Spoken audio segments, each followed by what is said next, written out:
liner is where all the action takes place. In fact, 16 miles of piston passes across the liner surface every 60 minutes. With all this metal-to-metal contact, and considering the close tolerance of the piston and cylinder, wear is just going to occur. In this program, we are going to take a look at the liner bore that has been removed from an engine and evaluate the damage. If it's repairable, we're going to show you how to ream the wear ridge and hone the liner. If it's not repairable at your location, we'll tell you how to determine whether it can be repaired in a shop or not. Now, one of the first things you ought to do is make sure the liner is completely clean. If it's not, go ahead and give it a good thorough cleaning with some sort of solvent, fuel oil, Varsol, or something like that. If you find carbon or oil that's really baked on, you can scrape it off if you have to, except in the liner bore area. Make sure that all traces of the old head-to-liner seals are completely removed and the counter bores are clean. After you've done that, you can finish cleaning it and give the entire liner a good visual inspection. The most critical area for visual inspection is the bore area itself. First, you should check the liner bore condition and be looking for things like scuffing, cracks, port milling, framing, and gouging. We found a liner that has a lot of these problems, and Mac McGee of GeoSource's Power Systems Division is going to go over the problems of this particular liner. There's several examples of the different damages it's done to liners. You'll notice in this liner, even though it's been honed lightly, there is still evidence of the varnish, this brownish or orange colored that is left to deposit on the liner itself. You see a line coming down and it comes right close to the corner or comes right out of the corner of the ports. Now this would be streaking caused by a carbon particle getting hung up on the rings, and it just goes up and down and makes a mark in the liner. It is not a score. You have an area right here that is a hot spot in that liner, and at some time or other this liner became overheated. This area shows minor overheating. No worse than this, the liner is okay. Severe overheating will usually cover a larger area and can result in distortion of the liner bore or a thermal crack. It'll appear as heat discoloration on your liner. If you see any, chances are it's due to water restriction in the port bridges, which is usually caused by a restriction resulting from the casting process. Such a liner should be rejected. In this area of the ports, you may see this in some of your liners, although not this severe. This example is a severe case of port gouging as a result of a broken ring. You generally see it where you have just milled off a little bit of the edge of the ports, not where it comes down in a position such as this. This liner had to have some broken rings on the piston. This area right here is what condemns this liner.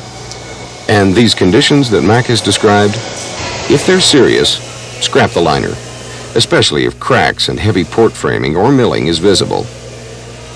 The next area to check is the top of the liner, across the gasket sealing surface. Be looking for any signs of damage or erosion. You might also keep a close lookout for any cracks that happen to be on the base of the upper pilot at the junction of the gasket surface. If you see any, well, this is a sure sign of overheating.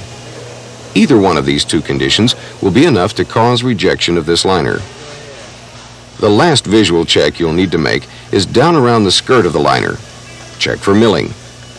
If this liner was run with even a slightly bent rod, the rod probably began milling a little metal around this area.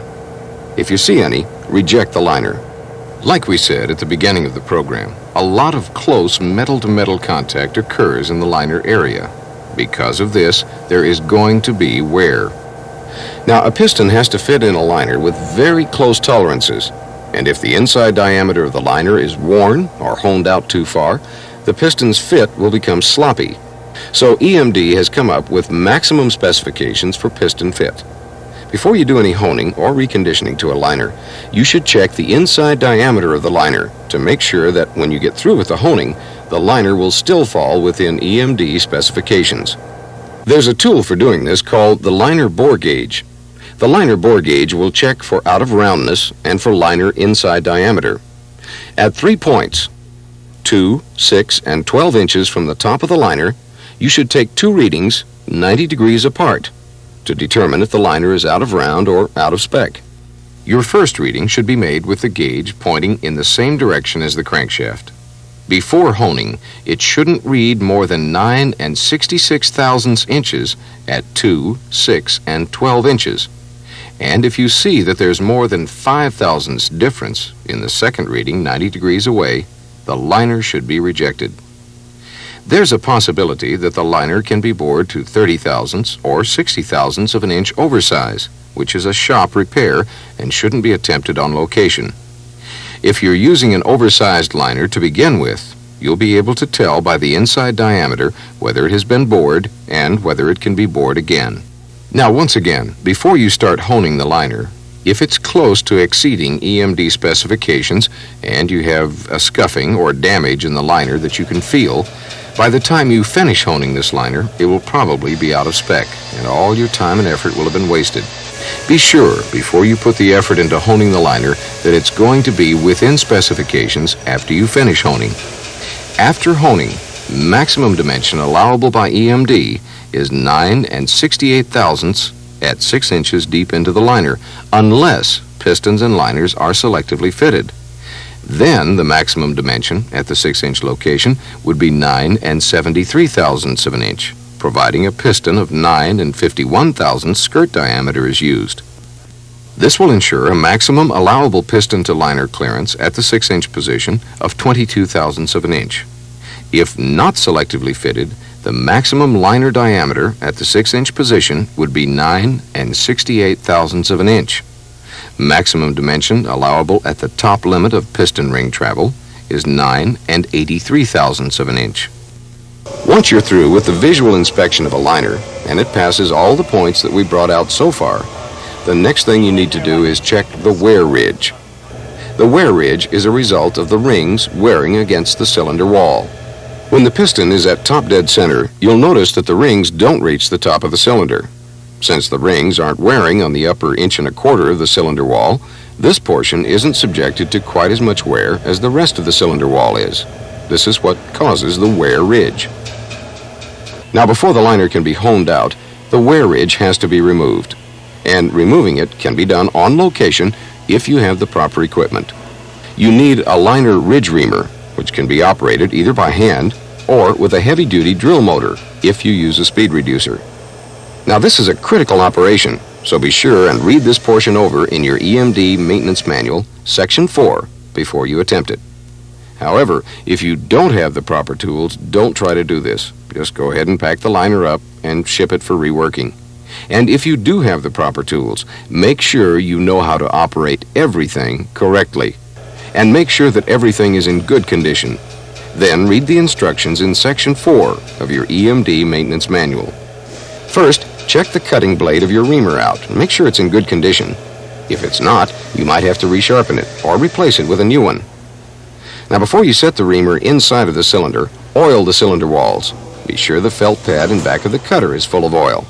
Naturally, you'll need to retract the cutting blade so it'll be out of the way when you set the reamer down inside the cylinder wall.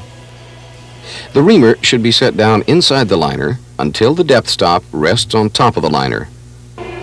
Once you've got it seated down in there, go ahead and tighten the centering nut to hold the reamer in position. You ought to turn it 1 or 2 turns to make sure that it's centered up. Now you're about ready to start reaming.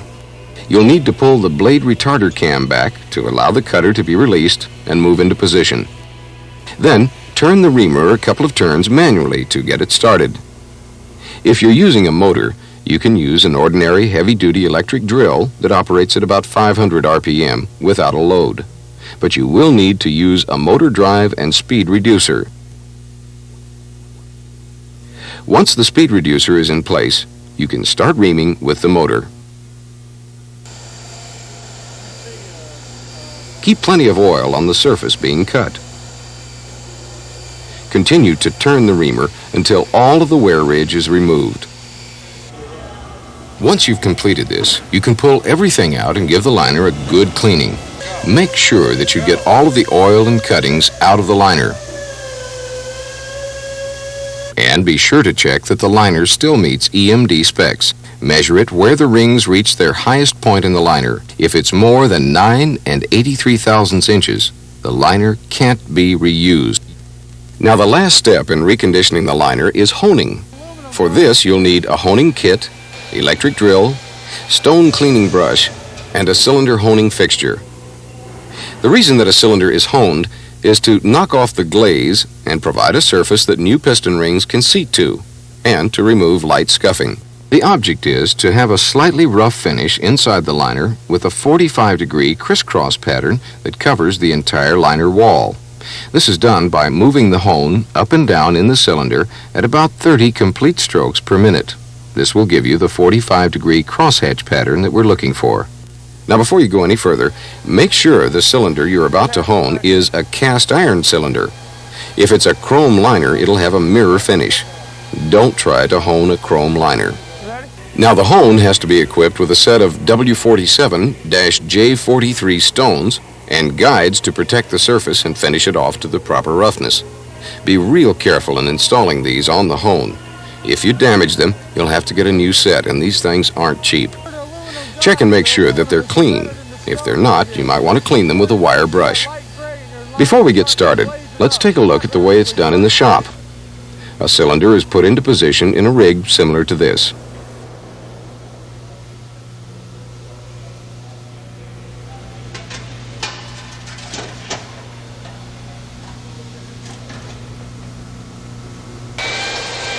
The rig makes 30 strokes per minute.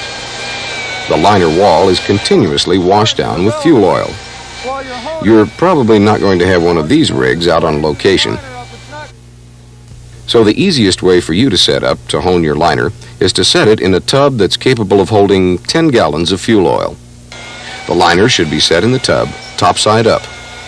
Fill the tub with fuel oil up to a point that the hone will be able to wash itself on the downstroke.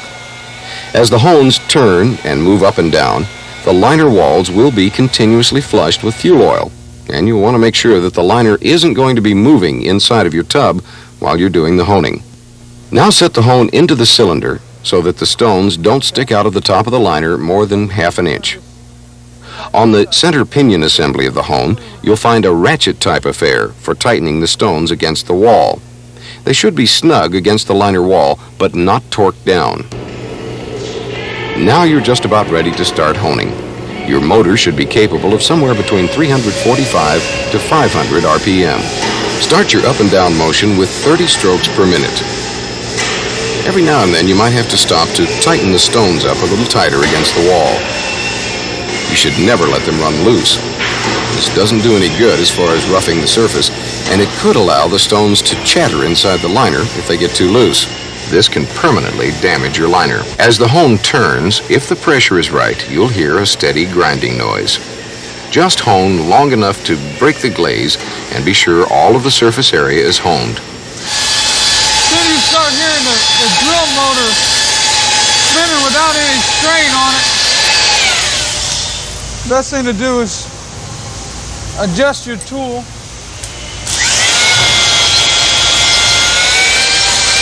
And you can hear the drill motor straining just a little bit. Do this at about 30 strokes per minute. This will give you that crisscross pattern in the liner at about a 45-degree angle. Depending on the amount of scuffing or out of round, it may take about 5 minutes to get the finish we're looking for evenly over the whole liner surface. If you hone for about 10 minutes and you still have unhoned areas, or if scuffing is still there, the liner will probably be beyond its acceptable limits. But if individual scratches are still there, after all other areas look good, don't worry about them. They don't hurt anything. You can stop honing and consider this liner ready for use. The next thing to do is clean the liner out completely. And you're going to have to be very careful when you do this, because what you have on the surface is abrasive iron dust. And if it's not cleaned off properly, those little particles will be left in the pores of the liner. This stuff is abrasive, and when the power assembly is installed in the engine, It'll grind the liner, the rings, and the piston, causing a lot of damage and wear in a short amount of time. It'll be worse than taking sandpaper to those surfaces. Now, to clean the liner, you want to use a detergent and hot water and a stiff fiber brush. Rinse the liner thoroughly with clean water and wipe it dry with a lintless cloth. Then swab the liner with a clean rag that has SAE 10-weight oil on it. This will help pick up the abrasive particles and help flush it out of the pores of the liner. Next, wipe the oil out with a dry, lintless cloth. If you do this 3 or 4 times, you ought to be able to pull your rag out of the liner without any evidence of particles at all. Finally, recheck the bore size to verify that it is still meeting specs.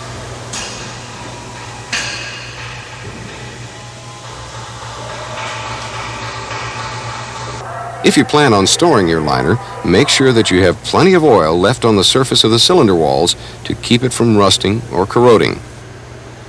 To replace a broken liner stud, it'll probably be necessary to remove it with one of these gadgets or by drilling and using an easy out.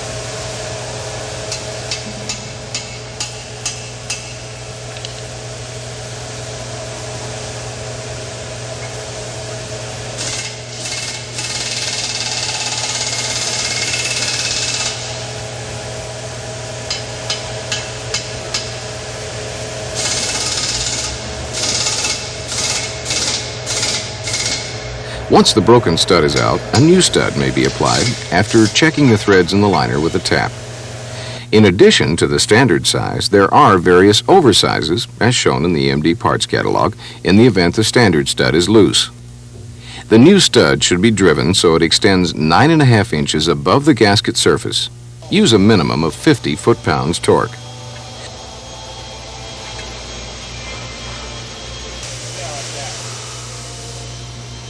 Be careful. There are 2 different type studs on a liner. One is the liner locating or pilot stud.